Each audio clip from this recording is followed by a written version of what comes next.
Assalamualaikum warahmatullahi wabarakatuh. Nama saya Ika Rahmawati. Saya guru IPA di SMP Negeri 5 Boyolali, Kabupaten Boyolali, Provinsi Jawa Tengah.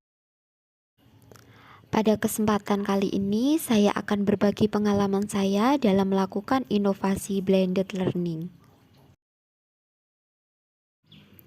Metode pembelajaran yang saya pakai adalah flipped classroom, di mana siswa sebelum belajar di kelas mempelajari materi terlebih dahulu secara mandiri di rumah, sesuai dengan tugas yang diberikan oleh guru.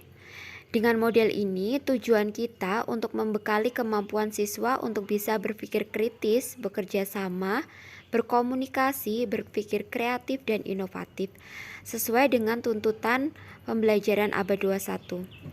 Guru tidak mendominasi waktu di kelas, interaksi guru dan siswa semakin baik dan menyenangkan. Kelebihan dari model pembelajaran flipped classroom, pembelajaran menjadi lebih efektif dan efisien. Siswa bisa belajar mandiri dengan waktu yang tidak terbatas. Siswa bisa berdiskusi dan tanya jawab di luar jam KBM. Pelajaran akan lebih menyenangkan, menjawab tantangan peserta didik di masa kini.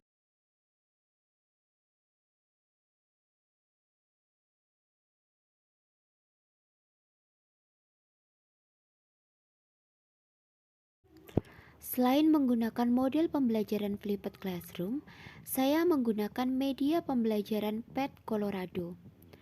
PET Colorado adalah virtual laboratorium yang menghadirkan simulasi interaktif untuk sains dan matematika. PET Colorado didirikan pada tahun 2002 oleh pemenang Nobel Card Women, proyek simulasi interaktif PET di University of Colorado Boulder, yang menciptakan simulasi sains dan matematika yang bisa diakses secara gratis. Kelebihan dari media pembelajaran PET Colorado bisa membantu siswa memahami konsep visual, memberikan pelajaran yang lebih interaktif, bisa dilakukan secara online maupun offline, menyediakan simulasi dengan berbagai bahasa.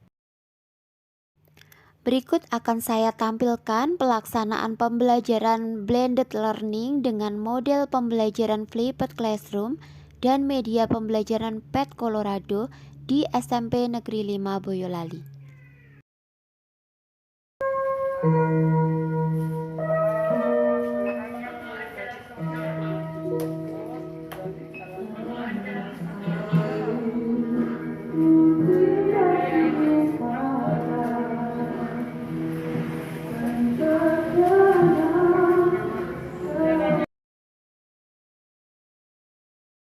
Saat berjalan ke ruang kelas, siswa harus selalu menjaga jarak, minimal 1 meter dengan siswa lain.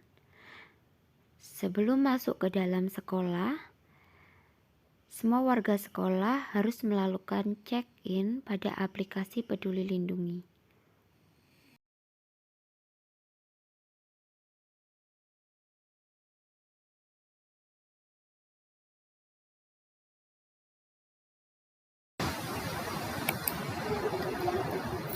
Ya, Assalamualaikum warahmatullahi wabarakatuh. Anak-anak yang sedang melakukan pembelajaran jarak jauh, kita hari ini akan mempelajari mengenai listrik dinamis. Pagi ini kita akan mencoba untuk mempelajari rangkaian seri, rangkaian paralel, kemudian bagaimana mencari tegangan, mencari kuat arus, dan hubungannya. Oke, kita mulai. Hari ini kita mencoba belajar menggunakan laboratorium virtual.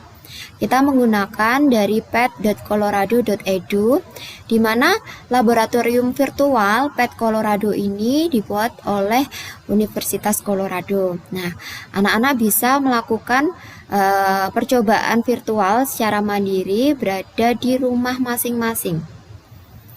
Nah, caranya anak-anak nanti tinggal klik pada Google kalian, kemudian klik petcolorado.edu, kemudian kalian masuk ke menunya, kemudian pilih percobaan yang kalian inginkan. Percobaan yang kita akan lakukan hari ini adalah mengenai rangkaian listrik. Nah, pertama kali kita susun rangkaian listriknya dulu anak-anak. Nah, di sini ada baterai. Kemudian kita rangkai dengan kabel. Nah, di sebelah sini ada kabel, kita hubungkan. Baik. Ada lampu. Kita susun kabel lagi di sini. Kemudian ada lampu. Nah, ada kabel lagi. Oke. Dan ada lampu lagi. Ini.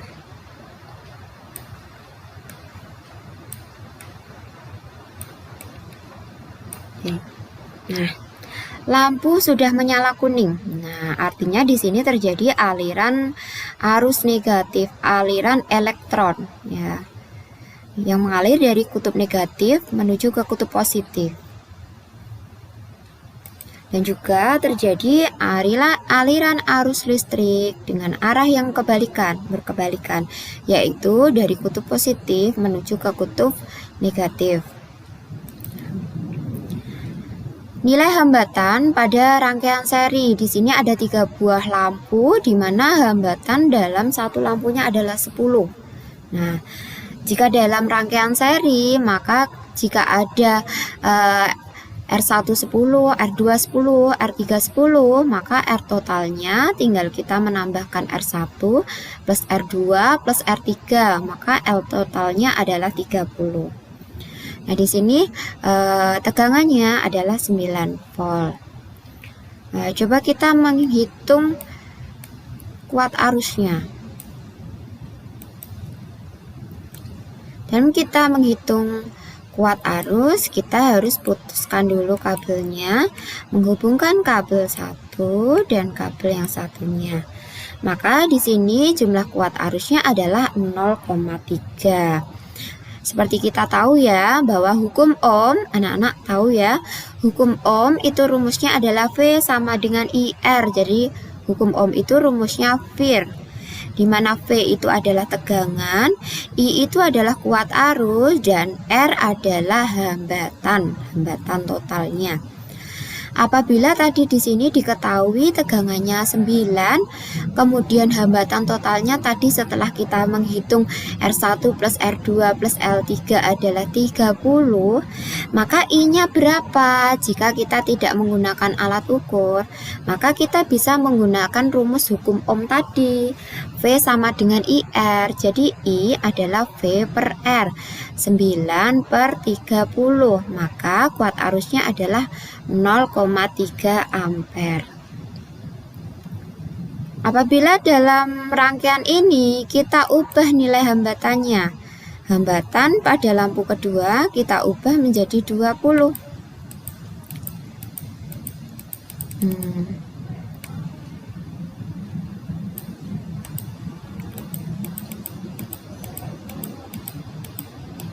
Ya, nah, yang awalnya tadi kuat arusnya adalah 0,3 berubah menjadi 0,22. Artinya apabila hambatannya ini dinaikkan, maka kuat arusnya adalah semakin kecil. Gitu ya. Selanjutnya kita mencoba menghitung tegangannya. Kita memakai alat yang disebut dengan voltmeter. Jadi kita hitung tegangannya. Oke.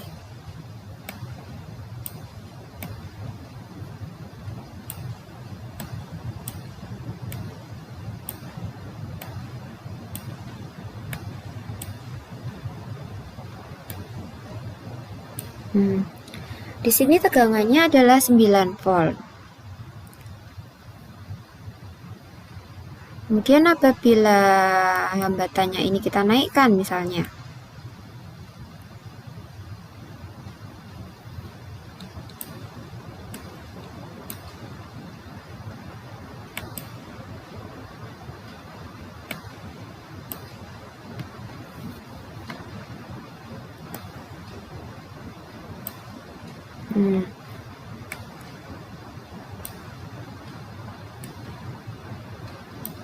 ini ya cara menghitung tegangannya. Oke, jadi apabila kita naikkan hambatannya, maka tegangannya di sini juga makin besar karena V sama dengan I kali R. Semisal kita turunkan hambatannya.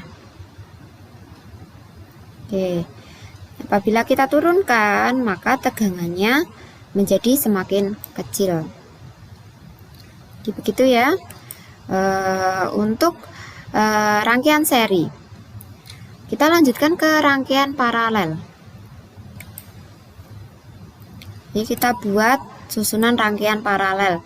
Di mana rangkaian paralel itu tersusun di mana ada pemisah antara arusnya. Nah, di sini misalnya ada kabel. Oke.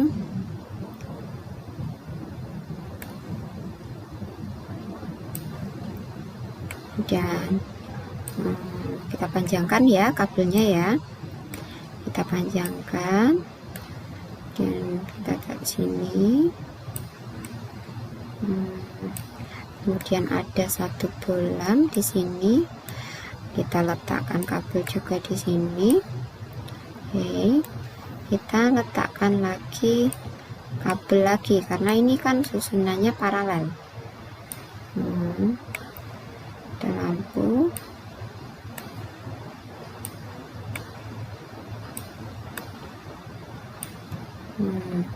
Lampu menyala. Kemudian semisal di sini ada kabel lagi, misalnya, kemudian di sini ada lampu. Kita hubungkan lagi dengan kabel yang menuju ke 3 lampu sudah menyala anak-anak. Oke. Di mana ada aliran elektron juga. Aliran elektron dari sumber tegangan dari yang kutub negatif ke kutub positif. Dan juga ada aliran arus listrik dari kutub positif ke kutub negatif. Nah, kita hitung arusnya. Misalnya kita putus pada bagian sini. Kita putuskan.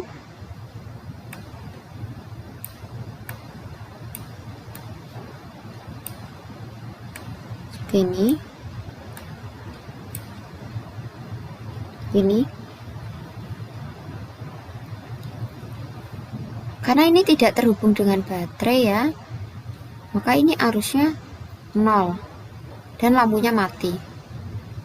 Coba apabila kita hubungkan begini, nah, maka arusnya menjadi 0,9 dan semua lampunya menyala. Nah, coba kita ubah nilai hambatannya. Nah, ini misalnya ini hambatannya kita naikkan.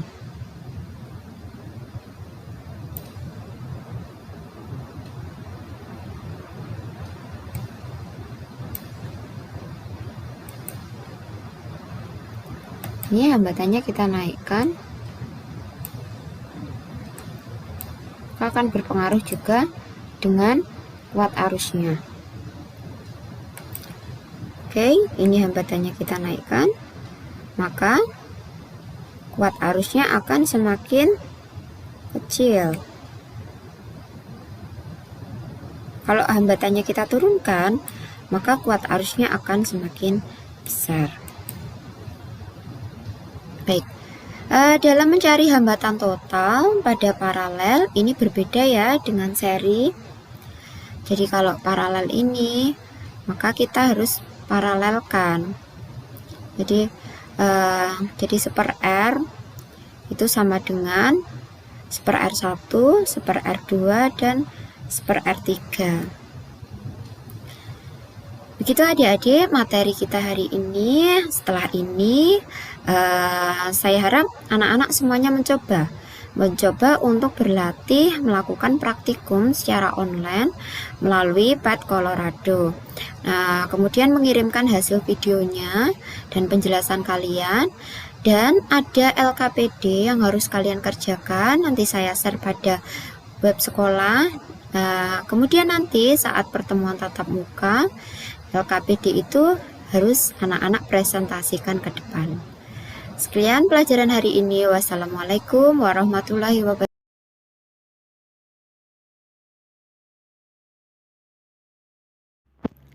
Setelah siswa melakukan belajar secara mandiri, secara daring, dan melakukan praktikum secara virtual, siswa mengerjakan LKPD yang telah disediakan oleh guru pada web sekolah yang bisa diakses di smpn5boyolali.sch.id.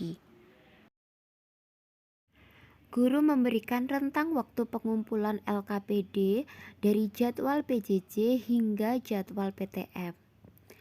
Anak-anak mengumpulkan jawaban LKPD pada menu tugas yang ada di aplikasi pembelajaran web sekolah. Guru segera menilai pekerjaan yang telah dikumpulkan oleh anak, dan anak akan segera melihat hasil nilainya. Pada saat jadwal tatap muka terbatas, siswa masuk sesuai sesinya.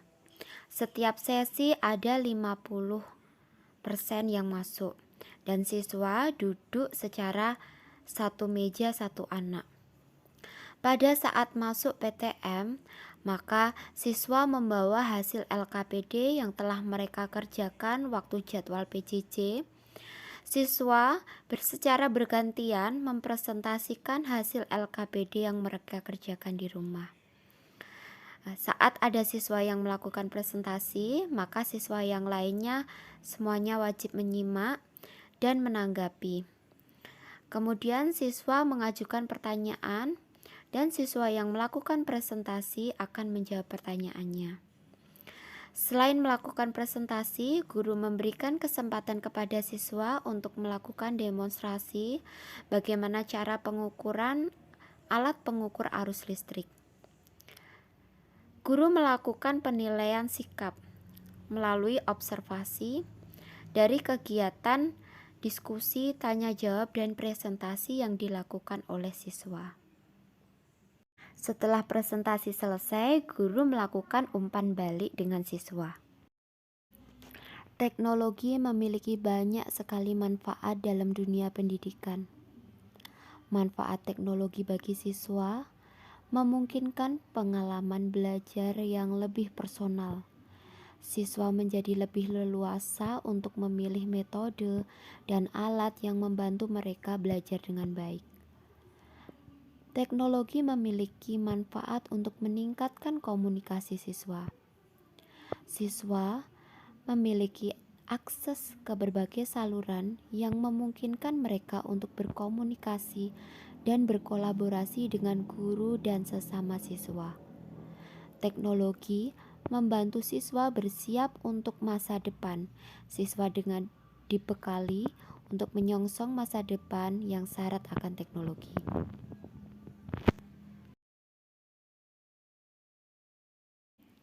Pandemi COVID-19 telah mengubah banyak sekali aktivitas masyarakat, termasuk juga aktivitas di dalam dunia pendidikan.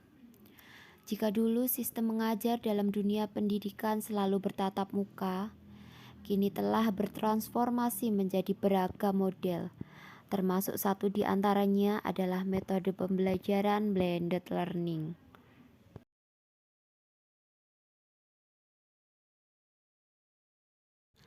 Pembelajaran blended learning merupakan metode pembelajaran tatap muka secara konvensional yang digabung dengan metode e-learning atau jarak jauh yang berbasis teknologi digital untuk bisa saling melengkapi. Seperti yang sudah saya terapkan di SMP Negeri 5, menggunakan metode pembelajaran blended learning dengan model flipped classroom dan media pad Colorado.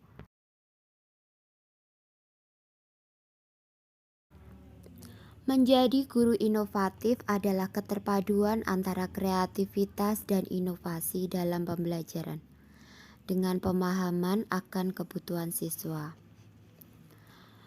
Guru berkualitas adalah guru inovatif yang mampu membangkitkan semangat besar anak didik untuk menjadi agen perubahan dunia di era global. Semoga semua guru bisa menjadi guru yang berinovatif, guru yang berkualitas, demi masa depan bangsa. Wassalamualaikum warahmatullahi wabarakatuh.